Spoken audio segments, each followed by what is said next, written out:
Bayanu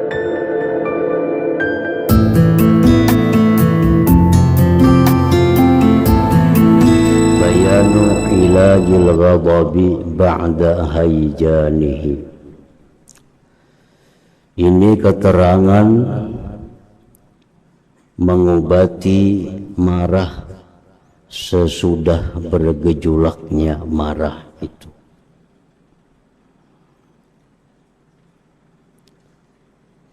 Apa yang dilakukan seseorang ketika dia sedang marah, nah, supaya marahnya itu kada sampai membawa dia kepada perkara yang maksiat.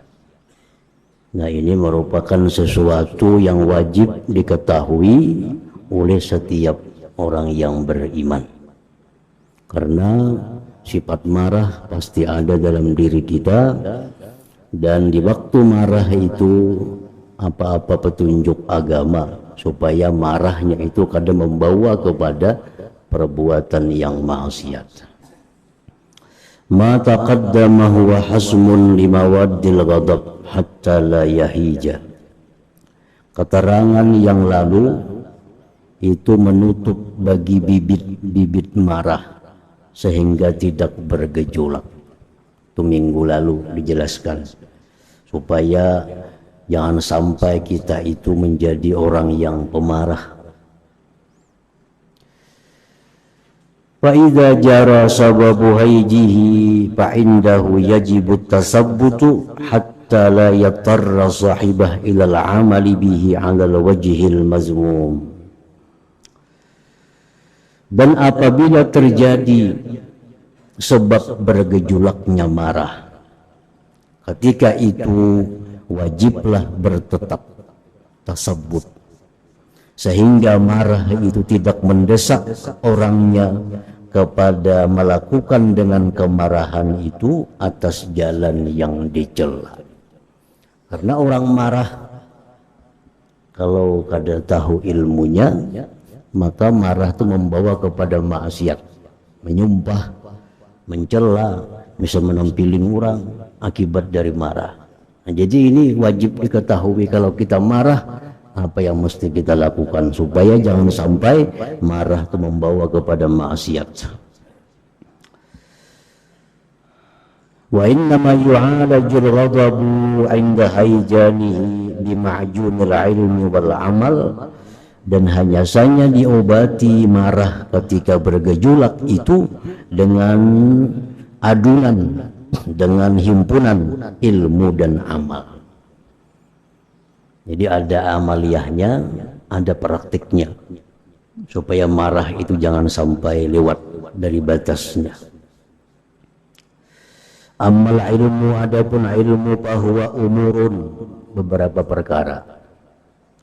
Al-awwalu ayyatafakkara fima warada fi fadli kazmil ghaizi wal afwi wal hilmi wal ihtimali fayarghabu fi sawabihi wa yamna'uhu ar-ragbatu fil ajri anil intiqam wa yantafi'u anhu ghaizuhu.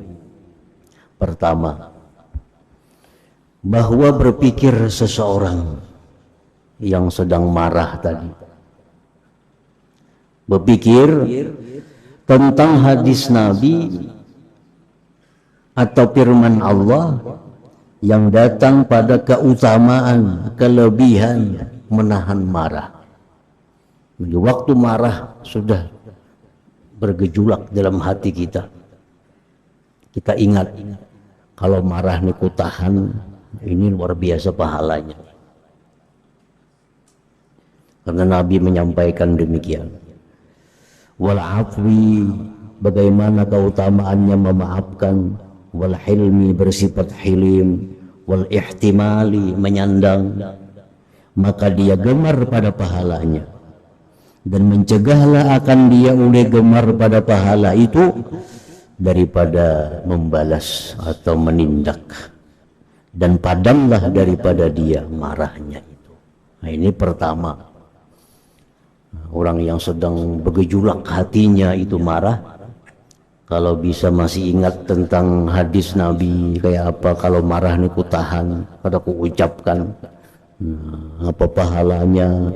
Nah, barangkali itu bisa menahan marahnya itu. Asani yang kedua, ayyukhawwifa nafsahu bi'ikabillah law amda ghadabah. Dia menakuti dirinya dengan siksa Allah jikalau dia luluskan marahnya.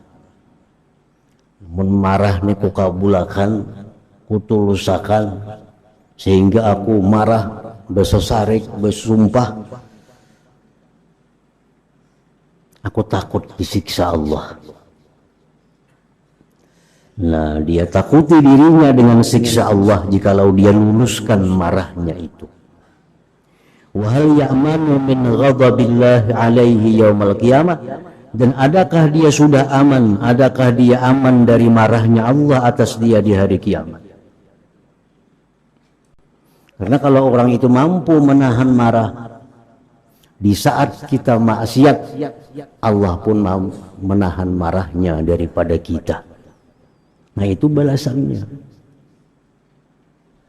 Dalam dunia kita marah, kita tahan, kadang kita ucapkan, kadang kita lakukan tindakan. Nah, kayaknya di akhirat, bila mana Allah marah dengan kita, Allah kadang jadi marah. Akibat dalam dunia kita mampu menahan marah itu. Wa huwa ahwaju ma yakunu idal afwi, dan dia di akhirat itu sangat perlu kepada kemaafan Allah Subhanahu wa ta'ala. Nah, dua sudah, ini ilmu supaya bisa menahan marah. Dua macam sudah.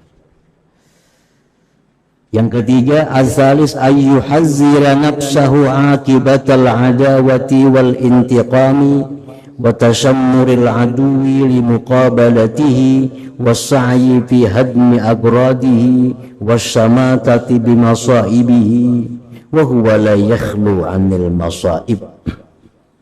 Yang ketiga, bahwa dia menakuti akan dirinya akibat permusuhan, akibat tindakan itu. Ini kalau aku marah, kalau barakan marahku ini, kalau kayaknya membalas. Nah, kalau orang ini kayaknya membalas lawan aku dan bersungguhnya musuh untuk melawan dia dan berusaha menghancurkan tujuan-tujuannya, dan dia gembira dengan musibah dia, sedangkan dia tidak sunyi dari musibah. Ini kalau aku marah, kalau nyaku sariki ini orang kayaknya aku dapat musibah, tawakannya kena aku. Maka aku ini kada sunyi, pasti karena musibah itu suatu saat pasti ada. Nah, aku sariki ini orang, siapa tahu kena aku isok dapat bala musibah, tawakannya aku. Nah, ini cara juga untuk mengatasi marah tadi. Fayuhawwiqu nafsahu bi'awaqibil ghadab, dia takuti dirinya dengan akibat-akibat marah di dunia, dalam dunia. In kana la yakhafu minal akhirah, jikalau dia tidak takut daripada akhirat. Kalau kada mampan ditakuti dengan akhirat, nah takuti dengan hal-hal dunia. Kalau aku marah, kayaknya melawan, bisa dirusaknya hartaku, bisa dihancurkannya urusanku. Nah, itu salah satu cara juga untuk mengendalikan marah. Ar-rabi'u, yang keempat, ayyatafakkara fi qubhi suratihi 'indal ghadab, bahwa dia tafakkur pada jahat rupanya ketika marah. Orang marah itu jahat rupanya. Orang dahulunya bungas, bila sarik itu kada bungas lagi. Nang kada bungas sarik, makin kada bungas lagi. Jadi bayangkan muhasa orang nih kalau sarik. Bi ayyatazakkara surata ghairi fi halatil ghadab, bahwa dia ingat rupa orang lain ketika marah. Wa yatafakkara fi qubhil ghadab, dia berpikir tentang jahatnya marah, bi nafsihi pada dirinya. wa musyabahati sahibihi, dan menyamainya orang yang marah itu lil kalbi dhari, bagi anjing yang menerkam, wasabu'il adi, dan binatang buas. Nah, orang marah ini muhanya sudah kayak anjing yang menerkam. Nah, wa musyabahatil hilmi al-hadi at-tariki lil ghadab, dan dia berpikir menyerupainya orang yang hilim, orang yang petunjuk, memberikan hidayah, orang yang meninggalkan bagi marah itu, lil anbiya, bagi para nabi, wal auliya, para aulia, wal ulama, wal hukama. Ini kalau aku tahan marah nih, aku mencontoh para nabi, para wali, para ulama. Kalau aku marah, aku kayak anjing, kayak singa. Nah, wa yukhayyira nafsahu, dia pilih akan dirinya, baina yatashabbaha bil kilab wasiba wa arzalin nas. Nah, dia pilih dirinya apakah hendak menyerupai anjing, binatang buas, manusia hina, wa baina yatashabbaha, dan antara bahwa menyerupai bil ulama, dengan ulama, wal anbiya bi adatihim. Namun aku marah, aku kayak anjing. Aku tahan marah nih, aku kayak nabi. Nah, anak kayak siapa ditiru? Litamila nafsuhu ila hubbil iktida bihaula, agar condong dirinya kepada suka mengikut bihaula, dengan mereka itu para ulama, para anbiya tadi. In kana qad baqiya ma'ahu muskatun min aqlin, jikalau ada bagi dia sisa kesempurnaan daripada akal. Namun dia masih berakal, jelas sudahnya akan mencontoh nabi, bukan mencontoh anjing, bukan mencontoh serigala, binatang buas. Nah, al-khamisu, yang kelima,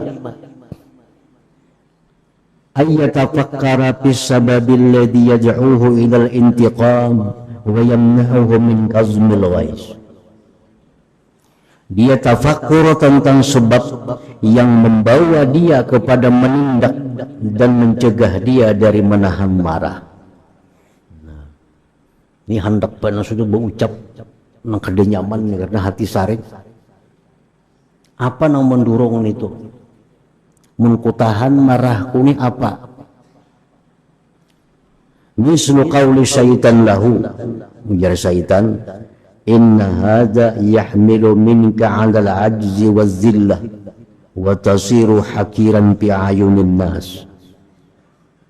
Kadang-kadang di waktu marah itu syaitan membisiki, amun ikam kada lampiaskan marah itu, ya syaitan, amun ikam kada menindak itu, ikam jadi lemah, kayaknya ikam jadi hulutan orang, kayaknya ikam jadi manusia yang hina, jadi ikam harus marah. Itu syaitan membisiki.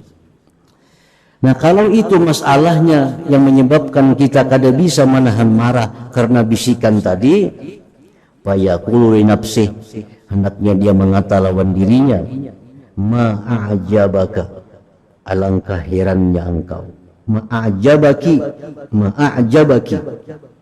ta'nafin minal ihtimal al-al wala ta'nafin min khizyi yaumil qiyamah wala tahzarin min an tasawuri indallah wal malaikah wan nabiyyin. Kalau pandiri diri seorang munikam tarusakan marah menurut syaitan tadi, ikam manahakunnya di akhirat kena hina, ya di sisi Allah engkau jadi orang yang rendah, engkau enggan daripada menanggung sekarang ini, tapi engkau tidak enggan daripada kehinaan hari kiamat. Engkau tidak takut dari bahwa engkau kecil di sisi Allah dan malaikat dan nabinya. Jadi itu satu cara untuk melawan bisikan setan. Mun ikam kada bermamai di setan, ikam kena jadi lemah, ikam diinting orang, ikam diulur orang. Mun ikam kada bermamai, mun ikam kada menampiling, bisikan macam itu dijawab, aku lebih baik hina di sini daripada hina di akhirat. Lebih baik aku kada punya pangkat di manusia daripada kada punya pangkat di sisi Allah. Nah itu. Famahma kazamal ghaiza fayambagi ayyakzimahu lillah. Bila mana dia mampu menahan marah, maka seyogianya dia tahan marah itu lillah, karena Allah. Wa dzalik yu'azzimuhu indallah, yang demikian itulah yang membesarkan dia di sisi Allah. Famalahu walinnas, sesuatu apakah bagi dia dan manusia. Jadi menahan marah itu orang ada karena manusia. Mamanya di sini kada nyaman nah dilihat orang. Nah itu artinya menahan marah karena manusia. Ini kada ada artinya. Menahan marah yang menjadi pahala, menahan marah yang membuat kita mulia, menahan marahnya karena Allah Subhanahu wa ta'ala. Nah itu 5 perkara contoh ilmu yang bisa mengendalikan marah, jangan sampai terlampiaskan. Wa amal adapun praktik fa antakula bilisanik, engkau kata dengan lisan engkau, a'udzubillahi minasyaitonir rajim. Di saat kita bergejolak marah, lah kasih aja baca a'udzubillahi minasyaitonir rajim, a'udzubillahi minasyaitonir rajim. Wa in kunta qa'iman fajlis, jika engkau berdiri bawa berduduk.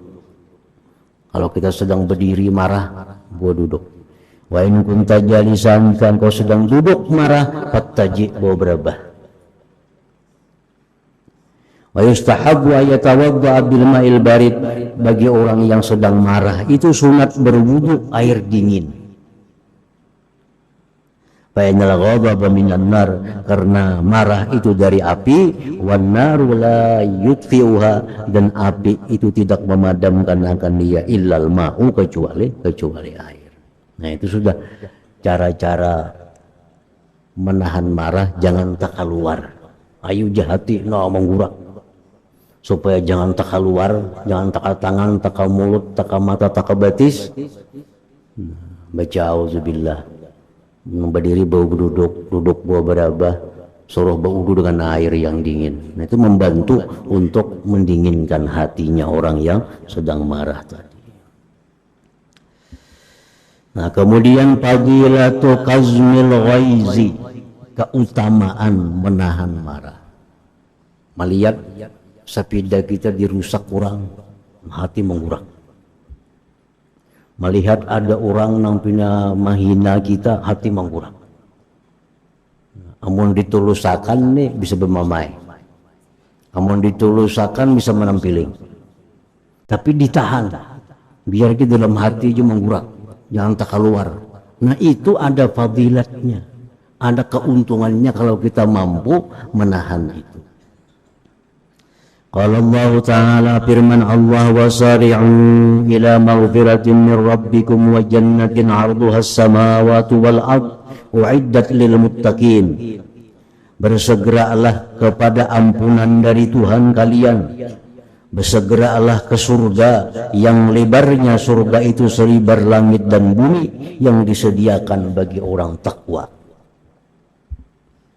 Surga itu hanya milik orang takwa.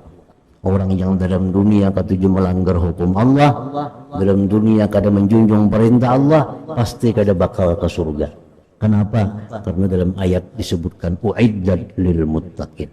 Surga hanya untuk orang yang dalam dunia takwa kepada Allah Subhanahu wa ta'ala. Alladzina yunfiquna bis-sarra'i wad-dharra wal kaziminal ghaiza wal 'afina 'anil nas wallahu yuhibbul muhsinin. Surga disediakan juga kepada orang-orang yang memberikan hartanya, baik pada waktu dia lapang atau waktu susah.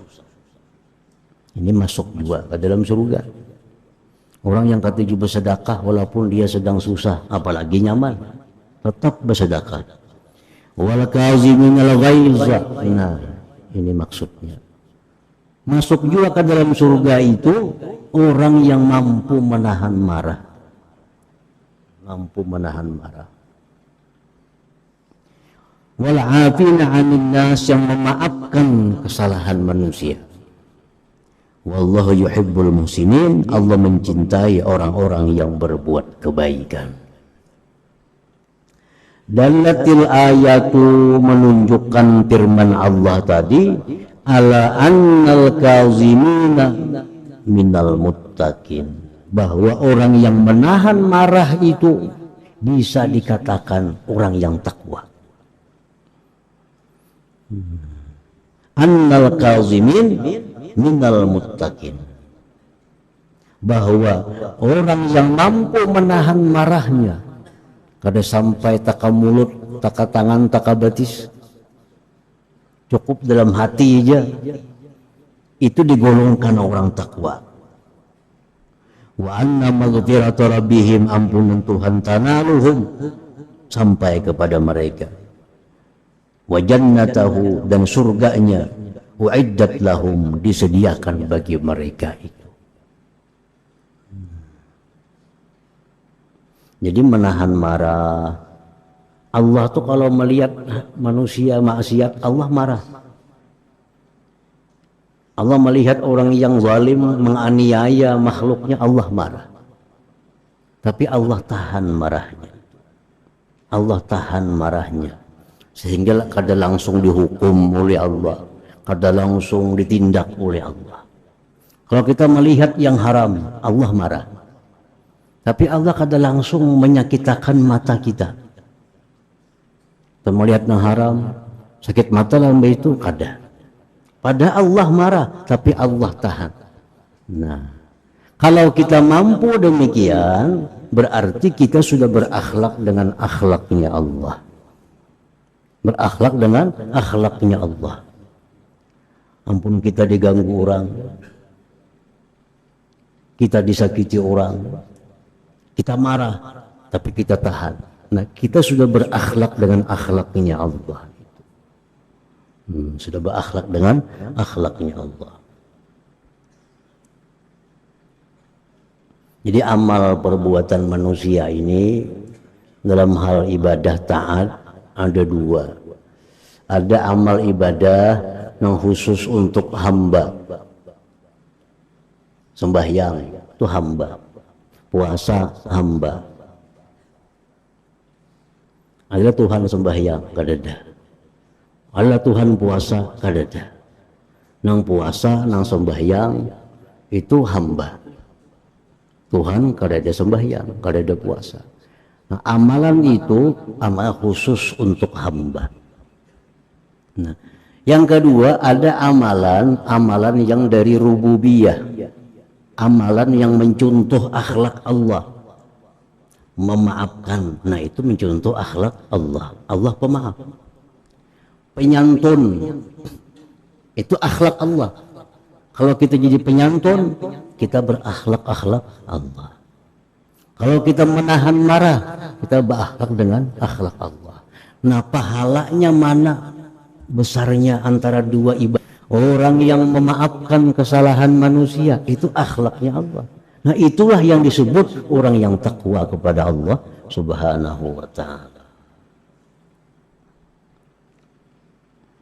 Jadi orang yang katuju menyantuni, walaupun ini sembahyang fardu balang kambingan, puasa balang kambingan, tapi orang ini katuju ini kada akhlak Allah. Bujurnya sembahyang, bujurnya puasa, pemarah, bakhil, kikir. Orang ini kada kawa ke surga mati. Walaupun yang beribadah dalam dunia, tapi belum bisa mencontoh akhlak Allah. Nah, walaupun orang ini kada penyembahyang, kada pemuasa, tapi dia pemaaf. Nah, dia mampu menahan marahnya. Dia penyantun. Lebih dulu ini yang masuk surga daripada orang ahli ibadah namun pemarah, namun kikir dan sebagainya tadi. Nah, jadi amaliyah yang sifatnya itu mencontoh akhlak Allah, kedudukan martabat lebih tinggi dari ibadah yang sekedar hamba. Sembahyang itu kan hamba, puasa hamba. Tapi dibanding dengan penyantun, pemaaf, penyayang, itu akhlak Allah. Kalau kita mampu mencontoh itu lebih mulia itu dari hanya sekedar yang kehambaan ubudiyah tadi. Nah, di sini ayat mencontohkan surga disediakan bagi orang takwa. Dijelaskan orang takwa itu macam apa? Orang yang memberikan santunan dalam keadaan kaya maupun susah. Itu kan akhlaknya Allah. Orang yang menahan marahnya, akhlaknya Allah. Orang yang memaafkan kesalahan manusia, itu akhlaknya Allah. Nah, itulah yang disebut orang yang takwa kepada Allah Subhanahu wa ta'ala. Jadi orang yang katuju menyantuni, walaupun inya sambayang pardu balang kambingan, puasa balang kambingan, tapi orang ini katuju menyantuni. Orang ini pemaaf. Ini orang satu saat akan diberi Allah hidayah untuk bisa ahli sembahyang, ahli puasa. Nah, orang ini kadang penyembahyang, kadang sembahyang, kadang-kadang puasa, kadang-kadang nang Ramadannya. Tapi urusan sosial nomor satu. Urusan memaafkan orang, pemaaf. Marah bisa ditahannya. Orang ini lebih berpotensi mati husnul khatimah dibanding orang nang penyembah yang pemuasa tapi kikir, tapi penyarikan, pendendam. Berpotensi ini masuk ke dalam surga lebih dulu daripada orang ahli ibadah tapi kikir, pemarah, pendendam. Karena pemaaf, penyantun itu akhlak Allah Subhanahu wa ta'ala. Jadi liatakannya ini kalau orang itu kada penyembahyang, kada pemuasa, tapi inya penyantun, pemaaf, liatakannya. Suatu saat ini orang ini akan diberi Allah hidayah. Akan diberi Allah hidayah. Karena orang-orang yang mencontoh akhlak Allah itu dicintai oleh Allah Subhanahu wa ta'ala. Orang yang dicintai Allah, suatu saat akan Allah beri dia hidayah kepada jalan kebaikan.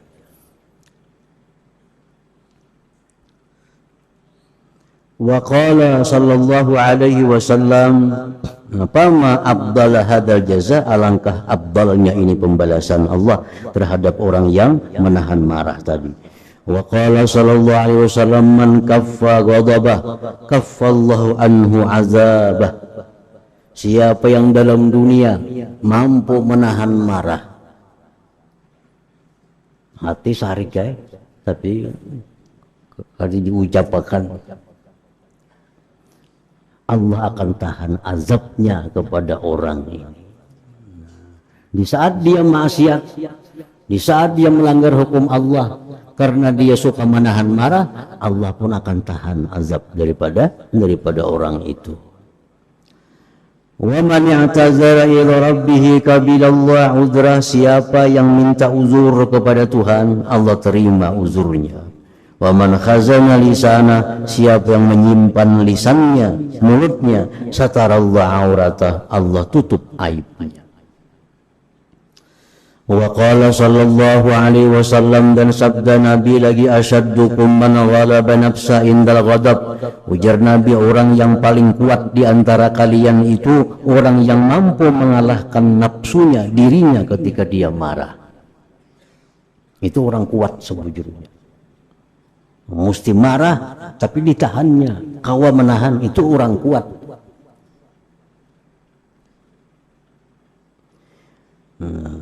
Wa ahlamukum, orang yang paling halim di antara kalian, man afa indal qudrah, orang yang mampu memaafkan padahal dia kuasa untuk menindaknya. Ini mau aku balas, sanggup aku balas, cuma ada usah maafkan aja. Nah, ini hilim.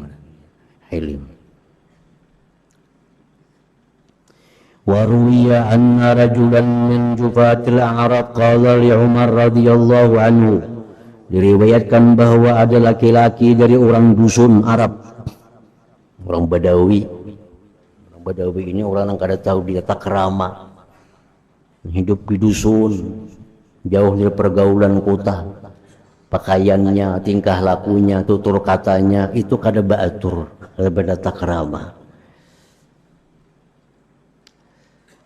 Seorang Arab dusun ini berkata kepada Umar radhiyallahu anhu. Umar jadi khalifah. Umar jadi khalifah. Semacam kayak raja lah. presiden lah khalifah. Ujar orang dusun tadi, wallahi ma taqdi bil adli wa la tu'til jazr. Wahai Umar, demi Allah engkau ini kada adil jadi raja. Orang dusun bisa kasar bersuaranya. Engkau ini wahai raja kada jujur, kada adil, dan kada banyak memberi. Faghadiba Umar, marah Umar. Umar manusia dianggap yang paling adil oleh manusia sealam ini. Ada orang mengatakan engkau kada adil, marah Umar. Hatta urifa dzalik fi wajhi, sehingga dilihat Umar itu marah di wajahnya, kelihatan. Belum lagi Umar ini memamai atau menangkap si laki-laki ini. Padahal kalau menangkap tuh ini rakyatnya. Faqala lahu rajul, ada orang lain berkata, ya Amiral Mukminin, alam tasma qaulullah ta'ala, adakah engkau tidak mendengar firman Allah, khudil afwa, maafkan. Kan Allah berfirman dalam Quran, maafkan. Wa'mur bil 'urfi, suruh dia berbuat baik. Wa'arid 'anil jahilin, dan ini orang jahil tinggalkan. Wa inna hadza minal jahilin, ini orang jahil, kada perlu dilawan, kada perlu ditangkap. Ini orang jahil, mau urus orang jahil ini. Pasakana, maka tentramlah marahnya Umar radhiyallahu anhu. Ada jadi Umar menindak. Kenapa? Kan ada yang menasihati, hai Umar, ingat firman Allah, maafkan, suruh dia berbuat baik dan berpalinglah dari orang jahil. Pasakana Umar, tentramlah Umar radhiyallahu anhu, wa'afa anhu, dan beliau memaafkan laki-laki orang Badawi yang mengatakan kada adil tadi. Nah itu contoh kazmul ghaiz. Dikatakan orang pian kada adil, oh sarik sudah. Belum lagi sempat bermamai, belum sempat lagi menampiling, ingat, ya Tuhan maafkan. Nah dimaafkan. Nah ini kazmul ghaiz, menahan marah, akan dibayar surga oleh Allah subhanahu wa ta'ala. Nah kemudian fadilatul hilmi, fadilat hilim. Hadratin Nabi sallallahu alaihi wasallam. Al-Fatihah. Bismillahirrahmanirrahim. Ar-Rahmanir-Rahim. Iyyaka na'budu wa iyyaka nasta'in. Shiratal ladzina an'amta 'alaihim. Ya ayyuhal minhu syafa'atan sallu 'alaihi wa sallimu taslima. Allahumma salli wa sallim